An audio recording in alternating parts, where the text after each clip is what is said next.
The It Welcome To Derry Episode 4 trailer has just been released, and following the conclusion of Episode 3, which saw the importance of Hallorann being brought to the forefront, and also the entities which Pennywise presents himself as being captured on the photographs that the Losers Club took, this next episode looks set to follow on directly from what happened, whilst it also seems like Tennille is going to be going against Rose's wishes and ultimately land himself in a ton of trouble.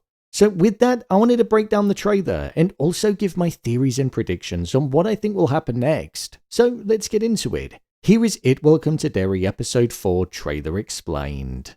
Just to let you know, this video will contain spoilers. So the trailer for Episode 4 opened up with Hallorann and Tennille, a character that we were first introduced to in Episode 2 of the show when he was looking from afar at what the military were doing at the digging site, but now he found himself inside of an interrogation room. I'm presuming that Tennille got himself involved and tried to stop the military from continuing their work like he originally said to Rose that he'd do, but Rose told him to not do that. He knew of the massacre from 1935 and that the car belonged to Al Bradley, which shows that he's familiar with the slaughtering that took place back then, and maybe even the power that the artifacts that are buried can hold. So with him trying to stop them, that could be what ultimately landed him to wind up inside of the military interrogation room with Hallorann. The first line of dialogue was spoken by Hallorann, and he said, "What they want me to do to you, it's not going to be pleasant." And as this was spoken, it cut to a shot of General Shaw and Leroy Hanlon inside of a different room, most likely watching from the other side of the interrogation window, which was presented as a mirror. We know that Dick Hallorann has the Shine, and that power essentially allows him to read people's minds and look at their memories whilst using his telepathic abilities. This is most likely something that he's going to be doing in order to get to the bottom of what it is that he was doing on the military side, and whilst also being able to find out what he knows about the artifacts. Once Hallorann said that line, we saw him touch his forehead, and from there, he began to use his Shine ability to take a deeper look inside of Tennille's mind. After this, there were two different motifs that then started playing in the background. One was almost emulating the sound of a clock ticking, showing that time was now of the essence. And the second was of a narrator of what I'm presuming is a nuclear war safety video, which is most likely going to be getting played to the school children, saying duck and cover. I think the repetition of the phrase duck and cover, whilst being used because it's part of the nuclear war safety video, I think it's connected to Pennywise getting closer to revealing himself and the group needing to take safety precautions because the reign of terror on Derry is about to truly begin. When Hallorann's Shine ability started, Tennille looked like he was distressed, which showed that Hallorann was proving to be successful in entering his mind. The next part of the trailer then saw Lily speaking with the chief of police, and she said, "Whoever killed Teddy, Phil and Susie, it came after us again in the cemetery." This is something that's most probably not going to end well for Lily. We saw the last time that she interfered and tried to get involved with the case in a way that didn't favour the police force. She found herself wound up back in Juniper Hill, with the doctor mentioning to her mother that she might have been best suited with a longer stay there if the dosage of medication that she was on didn't work. I think we could end up seeing her back there. The way that she spoke to the chief, she didn't allude to the fact that it was the monsters because she said, "whoever." So I think she's keeping her cards close to her chest because she knows that if she leans too far in the other direction, then it might not go in her favour, and they could think that she's even crazier than what she actually is. So I reckon the photos will be kept with one of the others from the Losers Club, and it could mean that she finds herself back inside of the facility.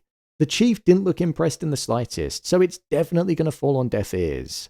After this, we then saw a scene of Will down at a fishing lake, and it seems like he's going to be targeted again by Pennywise. Pennywise appeared to show himself as a fish that Will was trying to catch, but as he leaned down and it got closer, it turned out to be a person, and it was an arm that came out of the water and grabbed a hold of him, trying to pull him under. I think this is actually connected to the part of the story where the black spot gets burned to the ground, as the arm looked like it had been burned. The black spot is an establishment that we haven't seen in the show yet, but it's one that Hallorann opens up with some of his friends from the military, following him saying how he wanted a place that didn't rain on him and his friends. It's said that the black spot becomes a place which is predominantly frequented by black soldiers, and ultimately the Legion of White Decency go on to destroy it by burning it down. It's said that Will Hanlon ends up trapped inside of there, and it's Dick Hallorann that actually saves him. So this burnt arm emerging from the water and dragging him down could be foreshadowing that event happening and the many deaths that are going to be caused from it. This is why I also feel we could see Dick Hallorann acting the way that he is shortly after this is shown in his distressed state. It said that people with the shine are also able to see into the future, so this could be a shot from when he's seeing the black spot on fire, or he could be witnessing the sheer amount of death that it causes, hence the pain that it looks like he's in. Following this, we saw Charlotte Hanlon meeting with Hank, and she said to him, "You'll have to go on record with the truth," in which he responded and said, "The truth is, I didn't do nothing to those kids." In the previous episode, we saw that Charlotte Hanlon aired her frustrations to Hallorann about the fact that she didn't really want to move to Derry, and that she felt like she lacked any real purpose there. She was previously a voice in the movement, but Hanlon was silencing her because he didn't want her beliefs to get in the way of the progression that he was facing in his military career. However, with her going to Hank, I think we're going to see that division forming, and she'll start to be judged for standing by somebody that's seen in the town as being a murderer. The next scene that we saw was of Hanlon barging into General Shaw's office, and he said to him, "What the hell do you have us chasing?" This was met with a look of shock from General Shaw, as it feels like he might begin to open up about what happened to him when he was younger in 1908 and how Pennywise plagues the town of Derry in the 27-year cycle. I'm presuming that if Lily didn't take the photos with her when she saw the chief of police, then we might well end up seeing Will showing those photos to his father. There was a shot later on in the trailer of Will embracing his mother, so I'm going to presume that he's going to tell them about what happened when he was down at the lake fishing, and that could also connect into him showing them the photos of what happened at the graveyard. As well as that, Hanlon knows that Hallorann has some kind of psychic ability because he was able to sense his presence, and he also saw what happened on the plane. So I don't think Hanlon is going to be skeptical, and he genuinely might take what his son is telling him at face value. He views his son as intelligent and as a logical person, so that's why he might storm into the general's office, as he'll see that it's now impacting his family. After this, we then got a quick succession of shots. The high-pitched shrilling noise was building towards a crescendo, and the repeated motif of duck and cover was constantly being repeated as we saw Hallorann and Tennille undergoing the shine process, and Tennille looked as though he was in pain. We also saw Marge looking in the mirror, almost insinuating that she could be Pennywise's next target. We know that her biggest fear is pretty much being humiliated and left out by the patty cakes, as all she wants is to fit in. So I wonder if that fear is going to play out in her mind, and she could be in the bathroom following the patty cakes going against her. There was one of Will underwater, most likely due to the hold that Pennywise is going to have. There was one of the red balloon floating across the river, which shows Pennywise's presence. One of what looked like Hallorann breaking into a bathroom and there being a woman in there, and I'm guessing that maybe this could be Hallorann's grandmother. We know she was an important figure to him, so she could be the person that Pennywise weaponizes against him.